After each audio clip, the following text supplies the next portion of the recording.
Racing takes place on Saturday out at Turffontein. We are racing on the inside track. It is Saturday the 15th of July 2023 and race number 1 commences at 12 o'clock over 1600 meters. It is a juvenile plate that will kick off proceedings with a 9-race program to look forward to on Saturday. And I'm joined by Alistair Cohen on the line.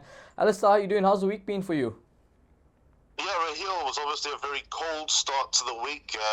Well, we're recording this on Friday. I think as all viewers know, a day in advance, and it's cold again in Joburg. I thought Thursday at the VAR was pleasant weather-wise. Wednesday in Cape Town was absolutely fantastic. But yeah, it's got a little bit chilly again in Joburg towards the end of the week. But I trust you and all the viewers are well. Lovely to catch up again.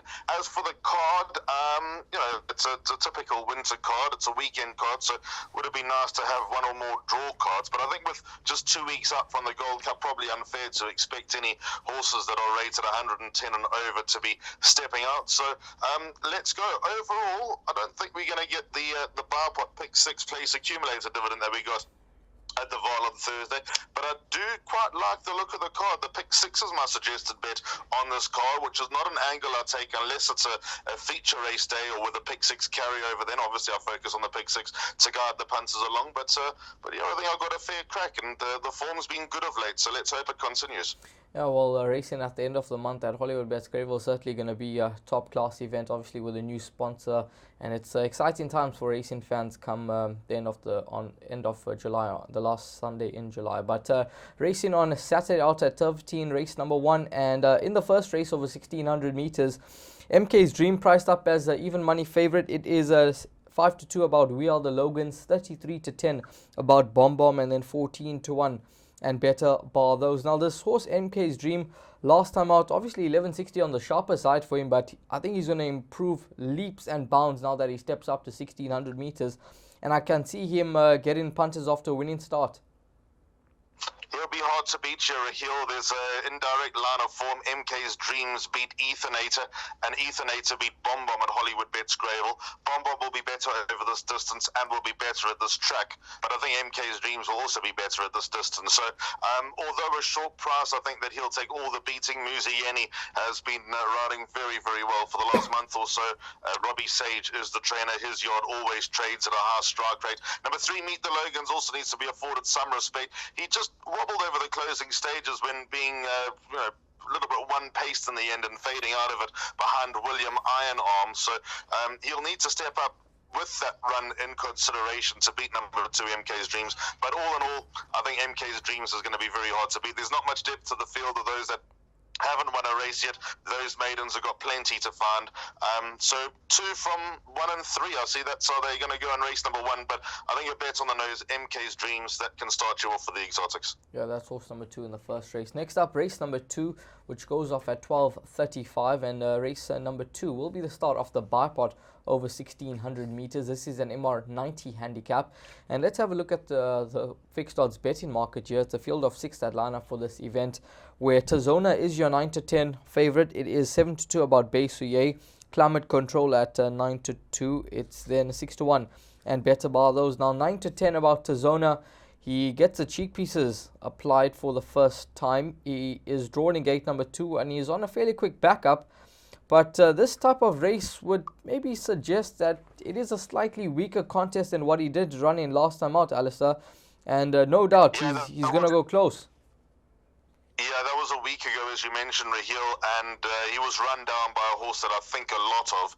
I don't know if Atticus Finch is a grade 1 winner, but I think that he's certainly capable of getting into grade 3s and listed races and actually winning at that level. I'm a big fan of Atticus Finch, and Tazona actually looked to have his number, and then the class of Atticus Finch got the better of him in the closing stages.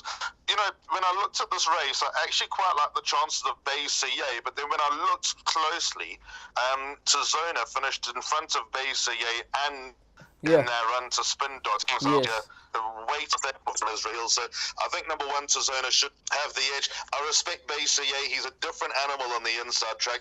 4 of his 5 career wins have come on the inside course with heaps of places as well. So he's got the turn of foot to be dangerous on this inside track. But I think number 1, Tazona, fittest horse in the race, should be able to back it up and maintain that advantage that he has in the Spin Doctor race. Would you say he's a banker in the start of the bipod? I'd back him up with number 2, Base Yera Hill, probably more in the expectation of doubling up than trying to beat number 1, Tazona. It's a small field. I reckon that there'll be some punters that look at the likes of American Biscuit and, Climate Control. 2 horses that have shown hints that a win's not too far away. But I'll back up number 1, Tazona, with number 2, Base just because Base is a different beast on the inside course. Yeah, that's numbers 1 and 2 in the first leg of the bar. But next up, we'll move along to race number 3. And race number 3 set to get underway at 1:10 on the afternoon. It is a maiden plate over 1,200 meters. And when we have a look at the fixed odds betting market, King of the Seas is your 5-2 favorite. It is 3-1. About horse number 2, Fast Duty. You can then get 4-1 Raptor Island, 6-1, and better bar those. Start off the place accumulator. Who are you with in this event, Alistair? Are you going to be with King of the Seas, who was, I'm going to say, disappointing on debut, given that he was comfortably beaten behind Efficient Trader? Raheel, I don't like this race, I think it's very complex. Yes, you're right, King of the Seas was soundly beaten by Efficient Trader. Efficient Trader took a long time to win. It's a very, very quiet form line as well. King of the Seas is open to a lot of improvement, so I'd expect him to improve, and I don't think that this is the strongest maiden of all time either, so not inconceivable that he's in the right spot to win here. But I'm not fond of this race, I must be honest. I think number 5, Breckhardt, is going to show. Yeah, Breckhardt is an all-right horse, and Breckhardt was seriously unlucky first time out when being slow away and being squeezed at the start. So, valid excuses for number 5, Breckhardt first time out. I think number 4, Babylon, can improve. Gavin Larena now takes the ride. So I don't know if there's anything to read into that, because Gavin has been getting the plums from Johan Janssen van Vuren stable of late. There are a lot in here with chances. I think you need to include as many as you can. I also heard a whisper about number 8, Lord Danon Platina. I don't know whether those whispers are going to come out to fruition. I don't know if there's going to be money for him first time out. He might be a horse that's looking for a little bit further, just looking at his breeding by Danon Platina out of a high chaparral mare. But if there is any support to number 8, Lord Danon Platina, don't be afraid to throw him in. I think this is the type of race where you need to include the horses that you like and rather play a little bit lighter in races to come. I think the second half of the card, funny enough, you might be able to get away with less horses than in the first half. Yeah, it certainly is that type of race. When you have a look at the horses with experience, they don't possess the strongest of form, so probably best to include quite a few into the first leg of the place accumulator. Race number 4, the start of the pick 6. Next up, 13:45 over 1,200 meters, the maiden plate for the fillies and mares. And when we have a look at the fixed odds betting market, it is Alicia's Love at 22-10. Horse number 8 at 28-10. One Fell Swoop is at 3-1. It is 9-2 about Innocence, and then you can get 14-1 and better bar those. Now, this individual from the Roy Magna yard, now obviously that form line behind Ivy League, that has worked out quite nicely, and Ivy League has come through to win once again, albeit not beating the strongest of fields, but she's got the job done and she's got that come on look about her. So this filly could certainly take a step in the right direction, but the drop in trip would be the slight concern for me. Yeah, that is food for thought, but she showed pace first time out over 1160, so maybe it's a back to basics for number 6, Elysia Love. Strip it down to its bare and have a go from there. There are 3 horses who I think can win this. There are 6, 8, and 10. You probably just need 2 in the place accumulator and the bipod. My top choice here would be number 8, Cicada Day. Run 3rd in both starts. Obviously, Bavarian Beauty ran 2nd at the Vaal on Thursday. The second horse, Primrose Path, is the winner directly out of that form. Johan Janssen van Vuren's on record saying that he wants Cicada Day to go a little bit further. This is the first foray over 1,200 meters, but I don't think, from 1160 to 1,200 is going to be a life and death matter here. So she's my top choice with a sense of trepidation. Number 6, Alicia's Love, I think deserves her place at the top of the boards, or certainly near the top of the boards, with the strength of the form lines that she brings in. Roy Magna Ramuzi, and he teamed up for a winner with Melech on Thursday, so a combination in form. I think that Alicia's Love, probably just had that second one come a little bit too soon behind Ivy League, but that was a fairly hot little maiden as well, with winners coming out of that race. And then also number 10, One Fell Swoop. This was a horse that was a victim of mistaken identity, and when she did turn up at the Vaal, before she got scratched and they found out they brought Golden Sickle, the money was down in no uncertain terms. Now, whether that means that One Fell Swoop was Golden Sickle and they only realized the Thursday, I don't know. There's a whole story behind that, and I have no answers from that point of view. But the fact that One Fell Swoop was the name One Fell Swoop was punted like the result was known a couple of weeks ago at the Vaal leads me to believe just keep an open mind with her. She could very well come out and show them the real One Fell Swoop, or she might be pretty average, like her form suggests. So, just bear her in mind. Don't forget the fact that she was the victim of mistaken identity. Yeah, 6, 8, and 10, the numbers that you can possibly play around in race number 4. But I still leaning towards horse number 8 from the Johan Janse van Vuren yard. We're going to move along to race number 5. And race number 5 goes off at 2:20. This is a maiden plate over 1,200 meters. And when we have a look at the market, it is horse number 9, Viva Spirit, from the Johan Janse van Vuren yard at 2-1. 9-2 about Policy of Truth, 9-2 Darien Act, Striking Angel, 6-1. And Better Bar those. Now, this individual Policy of Truth, now, there was quite a bit of support for him last time out, and a first timer at any old price came through to get the job done. He's a horse that I think we could keep an eye on, but I don't think this race is quite cut and dry. Rehill, first run good, second run bad for number 7, Policy of Truth. That Biofarmer went off at 100 to 1, well, not 100 to 1, went off at about 33 to 1 in a small field. And also, just remember with number 7, Policy of Truth, you said that there was money on Policy of Truth. There might have been a nibble, but I think that was more deductions because Just Be Lacquer was carded to run there and she got scratched. So I think that there was deductions on number 7, Policy of Truth on that occasion, or more deductions than support. So your first run, I like. Second run, I don't like at all. I've left them out. So my numbers here are 2, 6, 9, and 10. Number 2, New Mexico. I bumped into JP Van der Merwe before the last run, just over a week ago at the Vaal. They said my horse is going to run a huge race. New Mexico, that was support, and he needed the run. He plain and simple needed the run. He's been off for 8 months. He was entitled to need the run. He actually looked dangerous to a point and just emptied out over the final 200 meters like he was a run short. I think he's going to need a little bit further in time, being by Ideal World out of a Shamadel mare. I spoke to Alec Laird afterwards as well. I said, you must be happy with that return. He said he worked so well. You just got to keep a lid on him. So he's obviously not the most straightforward around, is number 2, New Mexico. But I'm going to back up what I know about the expectations with this horse and recommend him as a horse that you need to include in everything. 6, Daring Act showed great improvement last time out. I'd expect him to confirm that to a level. Whether he wins, I don't know, but I'd rather be on the right side of him than on the wrong.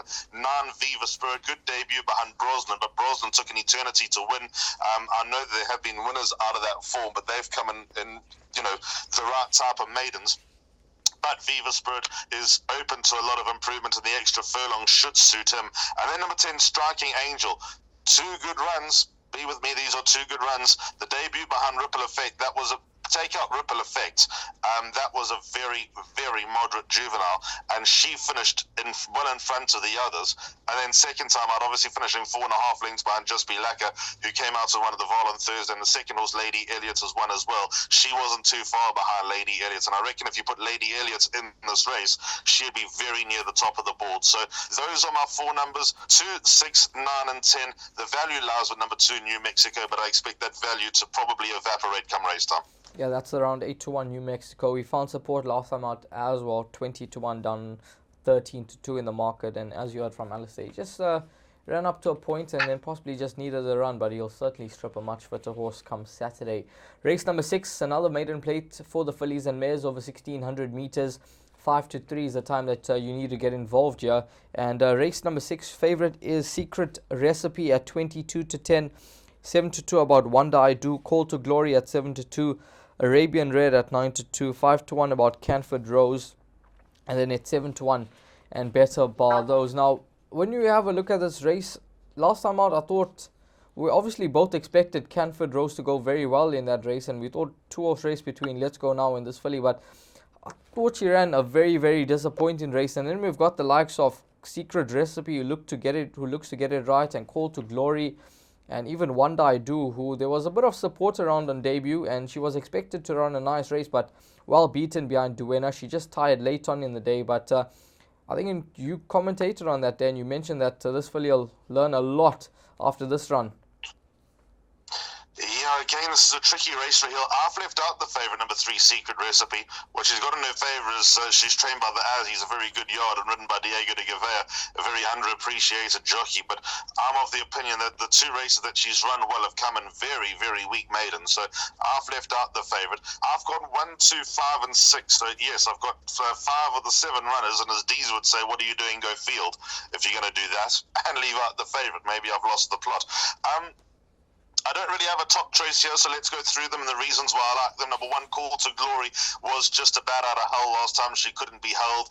She emptied out accordingly. On the inside track, she'll have a better chance of getting away with it if she is going to try the same tactics. Disappointing that she got beaten in a week made in her penultimate start at Hollywoodbets Scottsville, but I don't think she'll run, even though she finished 4th last time, I don't think she'll run that badly this time around, because not much went right. If Dennis Schwartz can just get a grip on number 1, Call to Glory, if he leads, that's fine, but just control her and she'll run a nice race. 2, Solo Diva, needed her last run. That came just 4 days ago. If this is not too soon, she might be the one to beat. Taro and Zaki's not one to run away from races, so he would have probably had this planned out. She needed her last run after 6.5 months off the track. Was a fair run behind Countess Danza. That wasn't a weak field, but she's going to step up remarkably. 5, Arabian Red, open to improvement. Not much between Arabian Red and Wonder I Do, although Arabian Red did more right than Wonder I Do. Wonder I Do just went off to the front and emptied out. She's a big filly and showed signs of inexperience, so the inside track is a bit of a query for Wonder I Do, whereas Arabian Red showed a good turn of foot. Not impossible that Arabian Red turned it around. And then number 6, Canford Rose, just did not handle the mile straight last time. It was a bitterly disappointing run behind Let's Go Now, but if you take her first 2 runs, then she could be the one they need to beat. For what it's worth, Gavin Lorena has worked number 6, Canford Rose, and he's bullish that she'll run a nice race. Didn't say she'll win on that work, but the work was definitely good enough. He did tell the connections, let's find a race as soon as possible, because that work was very good. So read into that what you will. I actually think it's not a bad maiden. It's a small field, but there might be winners out of this form run going forward. We'll take your word for that when it comes to Canford Rose, because the last time you gave the guys comments, the horse went off at 100 to 1 in the market and absolutely romped home to victory. So Canford Rose, we're definitely not going to get 100 to 1, but around 5 to 1 in the market. Maybe that's the one to beat in race number 6. Race number 7, of fillies and mares, 74 handicap over 1,200 meters. 3:30 is the time that the 7th race goes off at. And when we have a look at this field, it's a field of 8. Favorite in this event, Dancing Dora at 22 to 10. It's 7 to 2 about Simply Magic. Meteoric at 7 to 2, and then it's a 9 to 2 and Better Bar Those. Now, Alistair, what's your thoughts on the 7th race on the program? Dancing Dora, the right type of race for her? Yeah, I think she's the one they all need to beat. Gavin Lorena takes her out for Fani Broncos. Fani Broncos horses are all hitting the boards. Last run to Silent War was a good effort. Silent War just carried too many guns. He's just a better horse than Dancing Dora. And I think coming down to this level, fillies and mares 74, taking on her own 6, that number 4 Dancing Dora will take all the beating. Run with boys at her last 3 starts. The last time she ran with girls, she was touched off by Chance's Pride. I'm a fan of Chance's Pride, and I think that number 4 Dancing Dora will take all the beating here. Back out in the pick 6 from number 3. There she goes.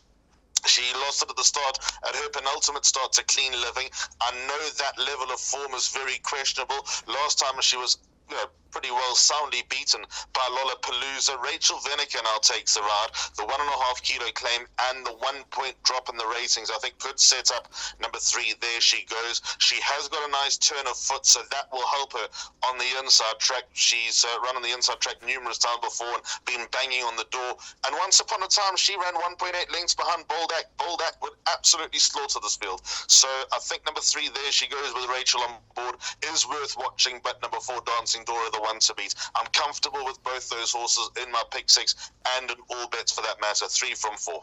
Yeah, that's a 3 from 4, and perhaps there she goes off with some value at 9 to 2. Race number 8, the penultimate race on the day, which jumps at 4:05. It's a middle stakes over 3,000 meters, and not often we see these races over the 3,000 meter trip, but we've got one on Saturday, and your favorite in this event is horse number 6, Mambo Camtesio, at 28 to 10, along with the Breeze Over, who has shortened significantly in the market. 6 to 1, down 28 to 10. It's Kind Judy, another one tracked in support into 11 to 2. It's an 8 to 1 about American Grayson and a flying first class, and you can get double figure odds about the balance. Now, Mambo Camtesio, he looks to be an improving stayer in the making, Alistair. And how? He's coming along the right way, Raheel. He holds an entry for the Gold Cup. Not too sure if that's optimistic or whether that's, trying to sneak in, or he can only carry 54 kilos. He's going to be horribly weighted as well. I'm not convinced that he'll make the cut in the Gold Cup, but a win here will do him a lot of good. He's obviously coming along the right way. I think he surprised everybody. He just stays all day. He's been very well placed by Michael de Kock, keeping him at the right type of level where he can only go up 6 pounds at a time. The pace was so slow, and Breeze Over, Keegan DeMello took him out at the 1,000 meter mark to go and loop runners, go and make his own pace, and he just got collared late. And Breeze Over also took an awkward stride at the 400 meters mark as well. So Breeze Over had to go and make his own race on the 1st of June. And if you have a look at all the collateral form, the weight turnarounds, Breeze Over comes in so well weighted alongside Mambo Camtesio. So I think that he was the wrong price to start with, and the supporters no surprise. Number 8, Kind Judy, the other, also I think can run well. That's if she goes 3,000 meters. That's got to be a little bit of a query, but I think with the light weight and her coming in here as officially one of the best handicap horses in the race behind Flying First Class and Rarotonga Rose, number 8, Kind Judy, could be effective with 51.5 kilos on her back. But I think the young 3-year-olds are going to fight this out, Raheel. 6-7, but back up from the inform Boertis Yard in the form of number 8, Kind Judy. Yeah, Mambo Camtesio, Breeze Over, maybe the exacta that you want to get involved in on the day, and that comes up in race number 8. Next up, race number 9. The final race jumps at 16:40, over 1,800 meters. It's an MR68 handicap, and in this event, we've got just one scratch in that of number 5, Ashanti Sword. It's a field of 12 that go to post, where Celtic Rush is your favorite at 5 to 2 after going back to back. It is 28 to 10 about the Inkosana. It is 11 to 2 and better bar those. Now, last time out, the Chosen One, we thought right type of race, he could get involved, and then he just happened to find 1 too good on the day. Free Movement decided that he wants to run, he wants to put it all together, and he went back to back straight out the maidens. But the Chosen One definitely on your radar once again, I'm sure. You know it, Raheel. You know I'm going with the Chosen One. Nathan Klink takes her out for Alec Laird. The draw's a problem. If he was drawn better, I'd be very close to making him a banker. So I've not made him a banker because he's got the awkward draw of 12 out of 13. Well, now comes in one place after the scratching in this race. So, sure, he's been on my radar for such a long time, Raheel. I'm not going to give up hope with number 8, the Chosen One. When he wins, I'm going to be on his side. But the other horses that I think that can trouble him, or rather the horses that might have the edge over him on this particular occasion. Number 4, the Inkosana, was very appealing to the eye from start to finish last time out. He built it, got stronger as the race went on. So that's another Louis the King that I'm a fan of in this race here. I think even dropping to 1,800 meters is going to suit him quite nicely. And then number 1, Celtic Rush. It was, for me, a surprise that he won his last start, and he won it quite fluently. But after chatting to the connections at the VAR during the week, they actually expect number 1, Celtic Rush, to win again. Or not, if not win again, go very close and run a nice race again. He's got a horrible draw. He's 12 out of 12, number 1. Celtic Rush, but I like the way that he got across from the worst draw last 12 out of 12, or poles apart. But the point is, he showed good pace, got into a good position under Dennis Schwarz, and made absolutely no mistakes. So there's a lot to like about number 1, Celtic Rush, just in the way that he races. So 1, 4, and 8 for me in the final leg. I can't see too much else troubling them. Yeah, that's the numbers in the last race on the day. I think the negative here with Celtic Rush is that he's got 62 on his back. He's got to concede weight to the Inkosana and the Chosen One, which isn't going to be too easy. But we'll see how he goes. And as you heard from Alistair, Connections expecting a bold performance from that individual. Now, we're going to move along to the suggested bet part of the show. And Alistair, take us through your suggested bet, which you did mention is a pick 6. Yep, pick 6, which starts in race number 4 at 1:45. So my numbers here are 6, 8, and 10. Alicia's Love, Cicadaday, and One Fell Swoop. Then in the second leg, I've gone 2, 6, 9, and 10. So those, of course, are New Mexico, Daring Act, Viva Spirits, and Striking Angel. The sixth race, leg 3 of the pick 6, I've opened up a bit. I've gone 1, 2, 5, 6, and 7, leaving out the favorite number 3, Secret Recipe. Then race number 7, I've gone 3 and 4. I'm keen on Dancing Dora in that race. 3 horses in race 8, so 6, 7, and 8. Mambo Camtesio, Breeze Over, and Kind Judy. And then the final leg, race number 9, I'm going 1, 4, and 8. Celtic Rush, the Inkosana, and the Chosen One. Alistair, thanks very much for your time. Have a good weekend. Cheers, Raheel. Same to you. I'll be in the commentary box on Saturday. Looking forward to that, and looking forward to what's to come over the coming weeks as the season winds down. Yeah, thanks very much to Alistair Cohen. All the best, guys, with racing on Saturday out at Turffontein. 9 races on the program, and hopefully myself and Alistair have managed to guide you in the right direction.